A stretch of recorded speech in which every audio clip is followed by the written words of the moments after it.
I want more. I want to see the others on the big top 5. I want to see Penny and Charlie and Sarah, all of them, just see them and talk to them. Like a Bruce Springsteen song. You call, you ask them how they are, and see if they've forgiven you. Yeah, and then I'd feel good. And they'd feel good. They'd feel good maybe, but you'd feel better. I'd feel clean and calm. That's what you're looking for. You want to get ready to start again? That'd be good for you. Great, Ethan. You give that big final good luck and goodbye to your all-time top 5 and just move on down the road. Good luck. Thanks, boss.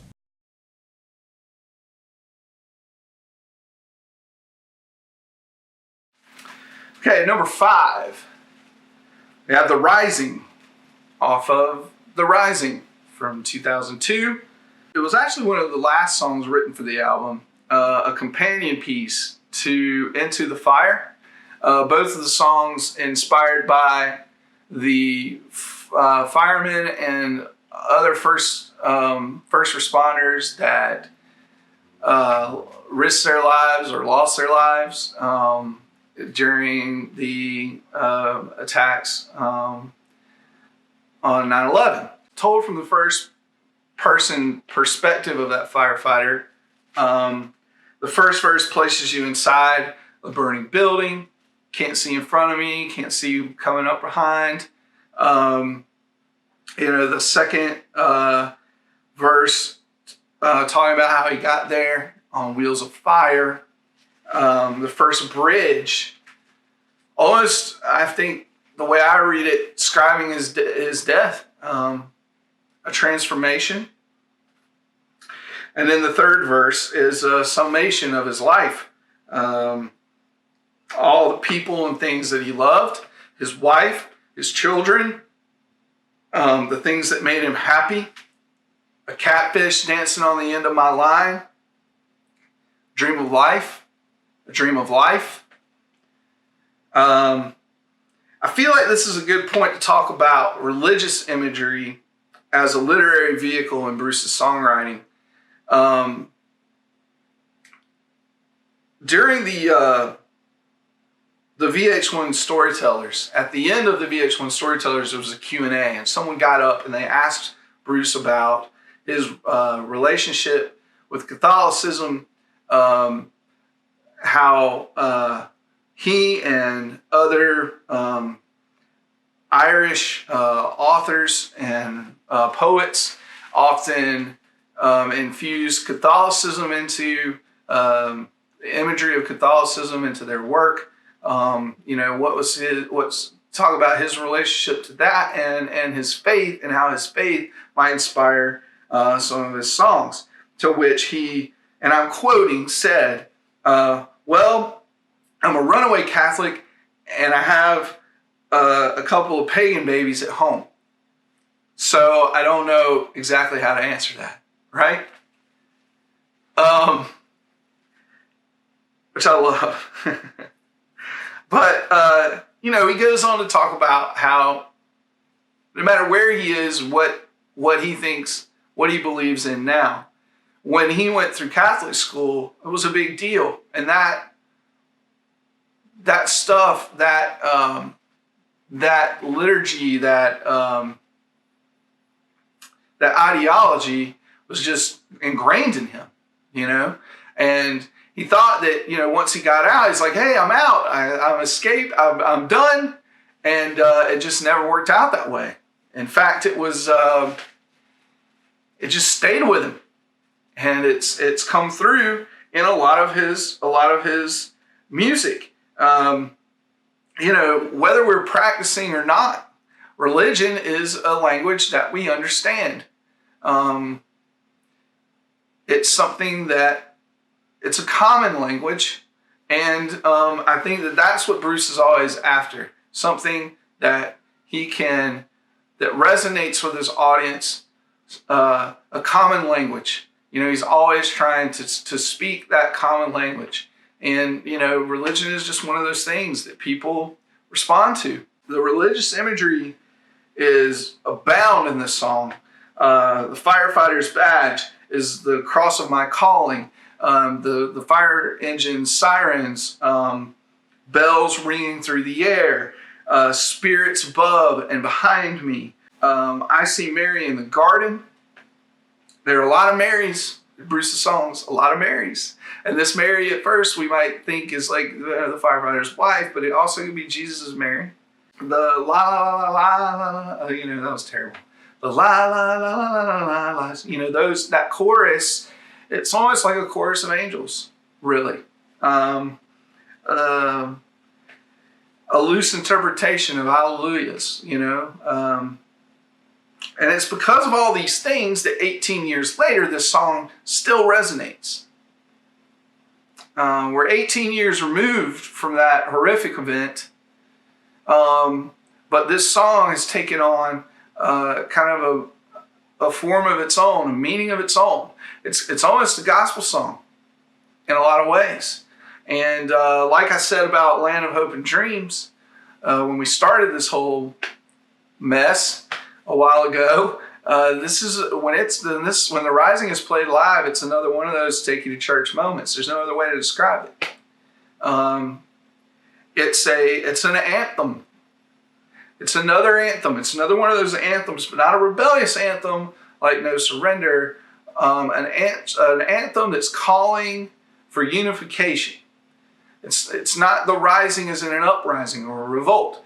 No, it's a calling for people to come together. And in that way, it's a reminder of how we were as a nation after that event, completely different than where we are now. Completely different. Come on up for the rising. Come on up, lay your hands in mine. Yeah, it's really just one of those classic Bruce anthems.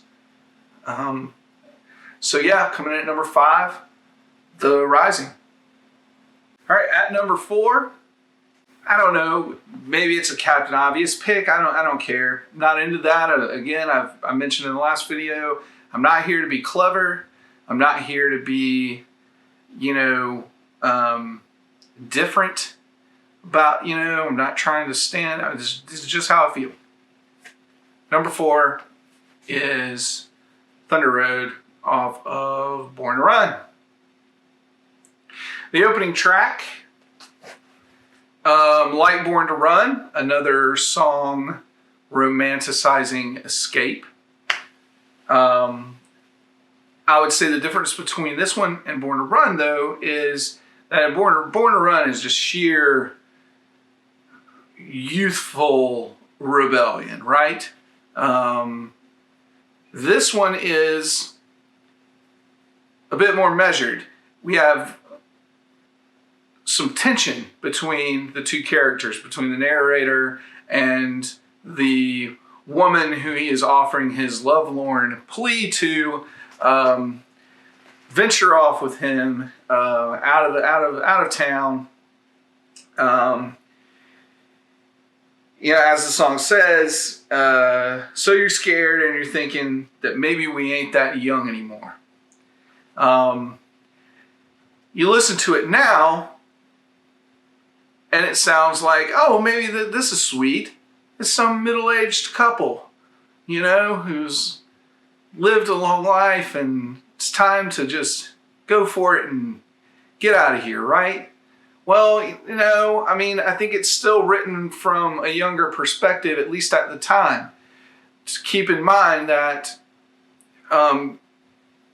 young adults in their 20s, post-Vietnam, were a bit more mature. They had a lot more life experience than 20-something-year-olds do today. So, you at the or in your early 20s and mid-20s, you don't consider yourself, or you didn't consider yourself that young anymore. It's that beautiful, incredible line where he says, have a little faith, there's magic in the night, so poetic, yet followed with, hey, you ain't you ain't a beauty, but hey, you're all right.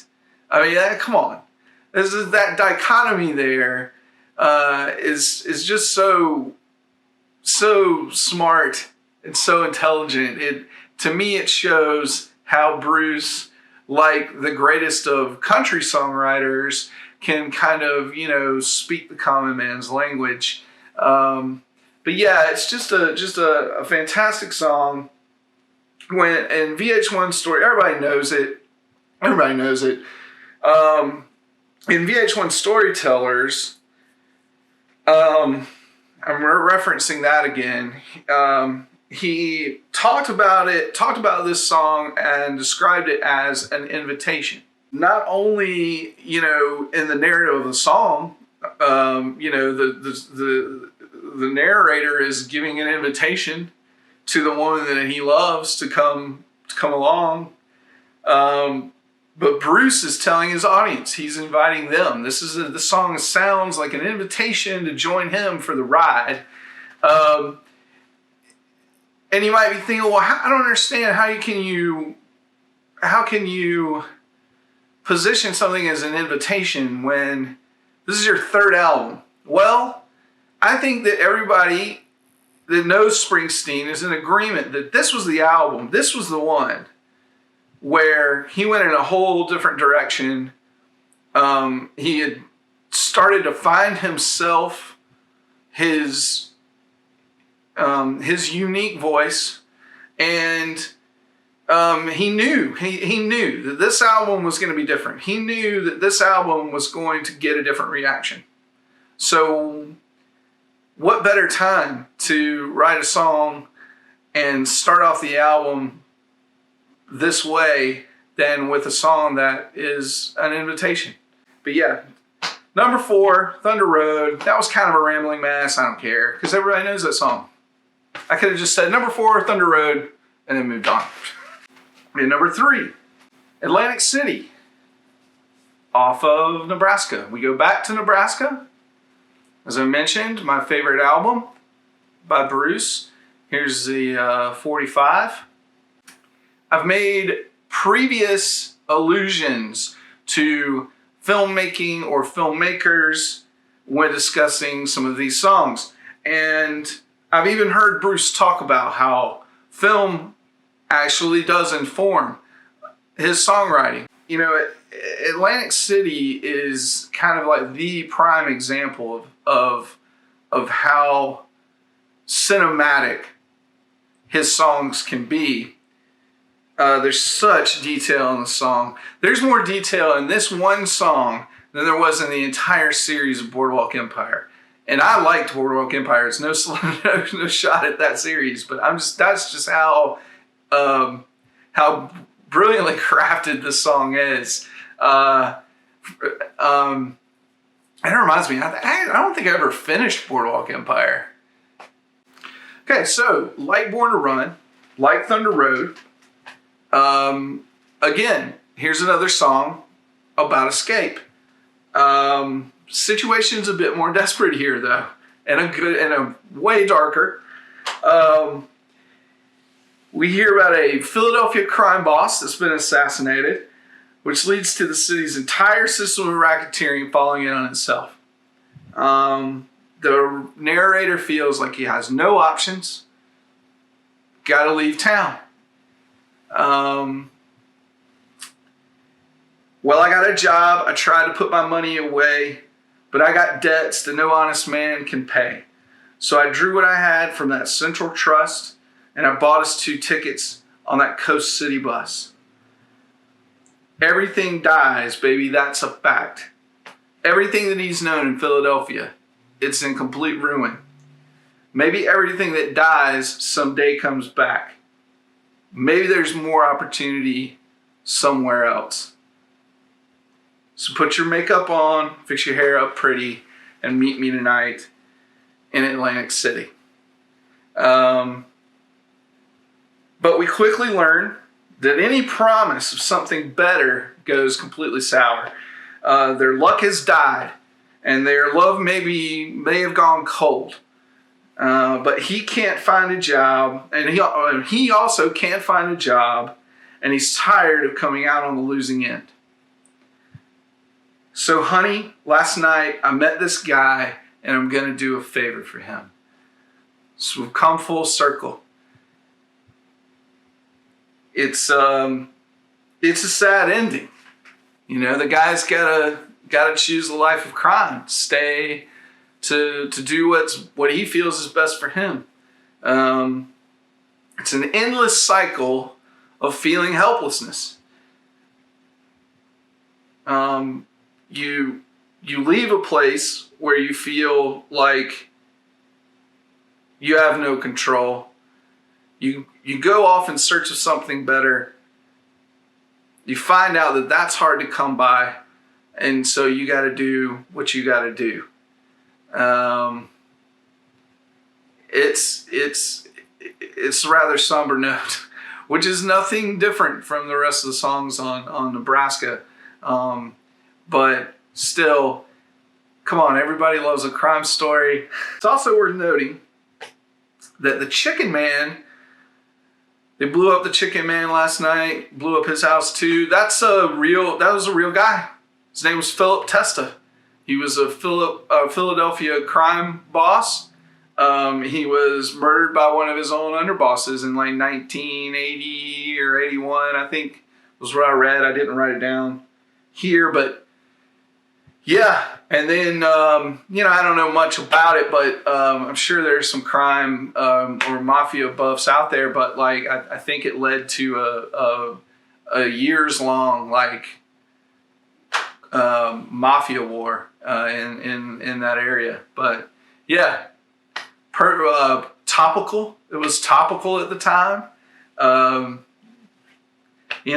Brilliant song. I think it's also worth mentioning that I personally feel like this is one of the greatest songs ever recorded and released, on a 4-track. Recorded on a 4-track and then released. It is expertly layered.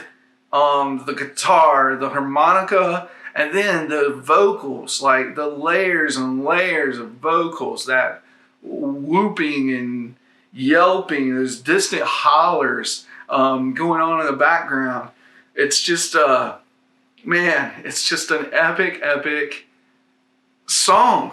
And how can a song be so epic if it was only recorded on a 4-track?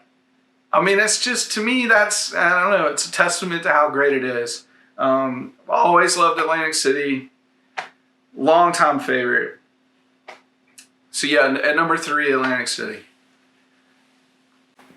Number 2, we have Tougher Than the Rest, off of 1987's Tunnel of Love.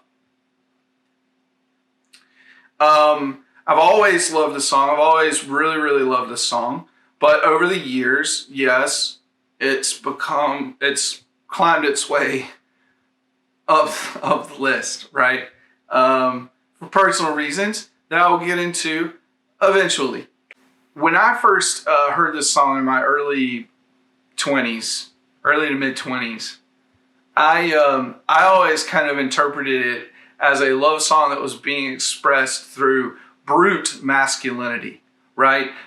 Taking on the literal meaning of tougher than the rest. If you're rough enough for love, baby, I'm tougher than the rest, right?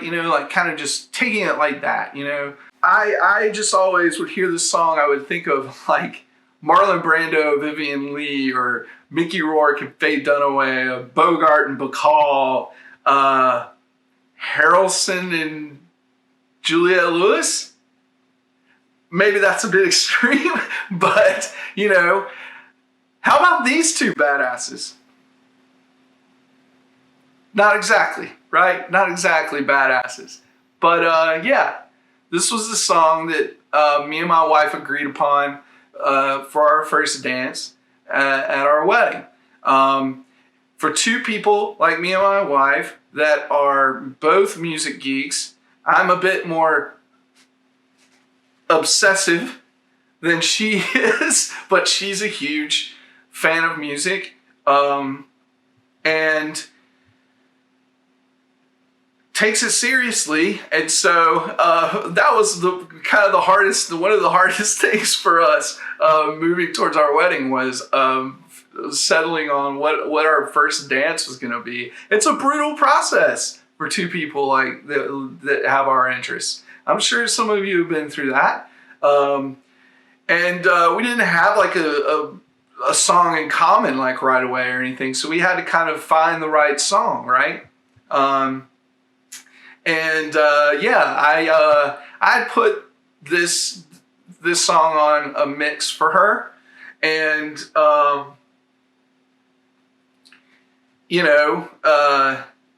said, well, what about that? What about that one? And it turns out that there's a gorgeous cover of it by the band Camera Obscura, who my wife was a fan of before we met, and I was also a fan of theirs, and so it was a nice, compromise, and so that's the one we chose. Anyway, so we chose the song, and that's why over the years, it's become more important to me and higher on my list for personal reasons. I also just love the song, particularly the live version that's on the Chimes of Freedom EP. It also had a music video. The live version is I listen to that one all the time. That's the one that I listen to now all of the time. The Patty's it's pretty much a duet with Patty. She's not just backing vocals. It's so much stronger that way, and her vocals are just incredible on it. And then there's the horn section, the swell of the horns that comes in on the second verse, going into the chorus. It's just an absolutely killer arrangement of the song. Doesn't take away from the gravity of it at all. I learned over time that this song's it's not being expressed through brute masculinity at all. It's actually a song about vulnerability. That's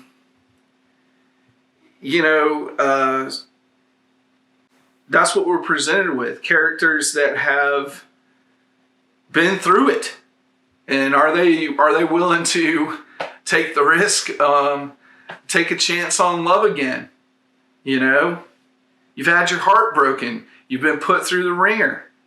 If you're rough enough for love, if you're rough enough to go through all of that mess again, then, I'm tougher than the rest. That's exactly what it is. That's exactly what the song is about. Bruce wrote it in the wake of his divorce from his first wife. I've never been divorced. I've had friends, very close friends, that have been through it, and I know what they went through. And there's a period of time where you struggle with letting your guard down again. You struggle with embracing intimacy again. That's what this song is. That's what it's about. That's the perspective that the narrator is taking. But it also works on a lot of other levels, because it's embraced the fact that love and intimacy are not easy. There are things that come with that. The line, the road is dark, and it's a thin, thin line. But I want you to know I'll walk it for you anytime. It's also a testament to commitment. When the road is dark, that's when you know how strong your relationship is, because it's being tested. I can speak to this, what I'm going through now, just raising a 5-month-old and a 3-year-old. Talk about your relationship being tested. I mean, it's true. Some people might have gone through it a little bit easier than I am, But I don't, I think if we're real, it's a difficult time. You kind of feel more like your coworkers and roommates or something, like like you're just working together to do a job, get these kids through the end of the day, right? It's tough. There are tougher things to go through, I could, knock on wood, I could lose my job. One of us could get ill. There are worse things that people go through than early parenthood. But, that's when a relationship is this is when you know how much you really love someone. When you can navigate your way through the worst shit imaginable, like the worst shit imaginable, and at the end of the day, still look at that person and know that you love them like more than anything, like that's like true love. And I hate to kind of get all like broad on you guys here, but that's how much I read into this song, and that's why it's a personal fave. And it wasn't like our song, when we settled on it for our first dance, but it's definitely like become our song now, So yeah, it's an important one and very high on the list. So number 2, Tougher Than the Rest. Hey kids, it's time for Counting with Bruce Springsteen. 1, 2, 3, 4, 5, 6, 7, 8, 9, 10, 11, 12, 13, 14, 15, 16, 17, yeah! All right. What did I get up to? Number 1. Thought about doing a joke one here. I really did. I thought about, pulling something really random, like, out of the hat, or, just saying like Born to Run or Born in the USA or something, right? Not that there's anything wrong with those songs. They're great songs. But no, number 1 for me personally is The Promised Land off of Darkness on the Edge of Town. So yeah, it's kind of weird, kind of nervous. Why am I nervous? That's stupid. Yeah, but anyway, yeah, it's number 1. I love this song. It means a lot to me. It makes me think just as much as Tougher Than the Rest did, if that's possible. But yeah, it's a brilliant song. It's a brilliant song on so many levels. It's a song about finding your place. It's a song about finding your way in life. It's a young man's song, a young person's song. Women could identify with it too. That's when it hit with me close to home. I was around the ages of 23 to 25. I was going through kind of what they call the quarter of a century life crisis. Just had finished school, college, not that long ago. I'm trying to find my way, trying to figure out where's my place in life. How do I fit? What am I doing? How am I being validated? I've done my best to live the right way. I get up every morning, go to work each day. But your eyes go blind and your blood runs cold. Sometimes I feel so weak, I just want to explode. Explode and tear this whole town apart. Take a knife and cut this pain from my heart. Find somebody itching for something to start. I always kind of wondered, is that really like just finding somebody that you have something in common with that's got an itch for something to start? Or is that like, I'm so pissed, I want to go look for a fight in town or something, at the local bar. I don't know. I think I read it as trying to find somebody that you can rely on, somebody else that's looking to find something more or something better, right? It's a cry, it's a yearning. I once spoke to it was just a one-off. And honestly, if I had the money, I'd do therapy all the time now. It'd be great. If you guys can't tell, it'd be great. I mean, I feel like it's a great thing, But anyway, I had a one-off session with my mom's therapist, and I was just talking about where I was at that time in my life, and he had some great advice. It was from a book that I wish I could remember the author, but basically there comes a time in every person's life when they get to a certain age where they have to answer two questions. One, where am I going? Where am I going? And then once you figure that out, then you can say, who's going with me? But where is my place in life? How am I going to contribute to life? How am I going to make my mark? And that chorus sums it up better than anything. The dogs on Main Street howl because they understand.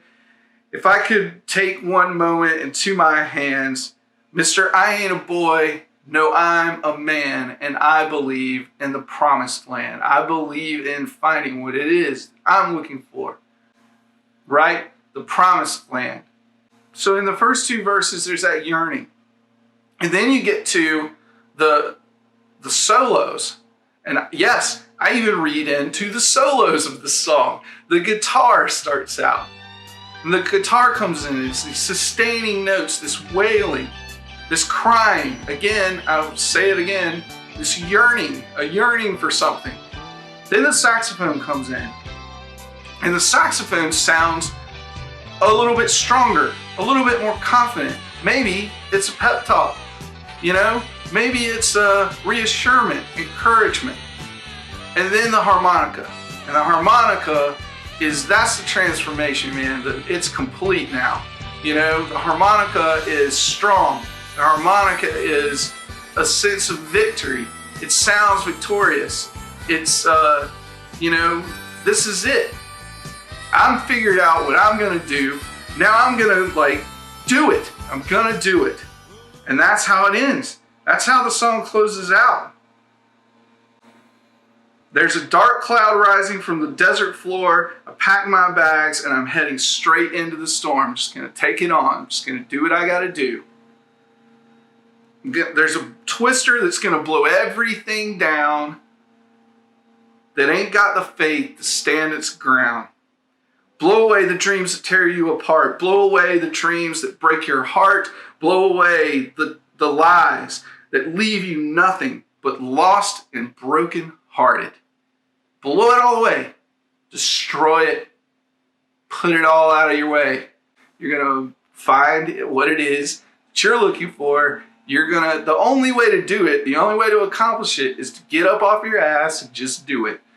What is this Tony Robbins bullshit that I'm talking about now? But it's true. That's what this song is. That's what this song is.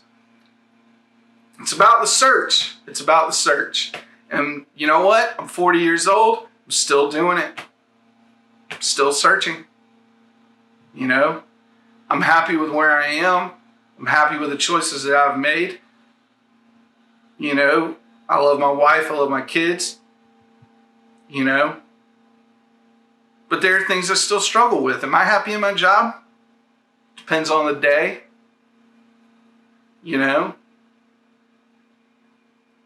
Should I alphabetize my record collection, just all the artists together? Or should I, keep the genres separated? And then how many genres do I break it down into? It gets really muddy after a while. There are things, you're always searching for the answers, right? It never ends. If you got kids, you're thinking about them. Then it's them. Then you're searching for them. Then you're trying to find the promised land for them, right? It never ends. It's part of the human condition. It's part of who we are. Guys, that's it. Now you're all disappointed. Or or you can all start making memes like everybody did after Game of Thrones was over. What am I going to do with my life? Now I know the number one song, John's number one song, the number one Bruce Springsteen song. There's nothing else. There's nothing else to wonder about in life. There's nothing else to search for in life. John and Bruce and his son Sam are all going to ride off into the woods with the wildlings. That's it. So anyway, thanks for watching, guys. Would love to hear your feedback. I'd like to see your list from the big Bruce fans out there. Thanks for listening. I think this is probably going to be a long one once I get it edited. But yeah, all the best.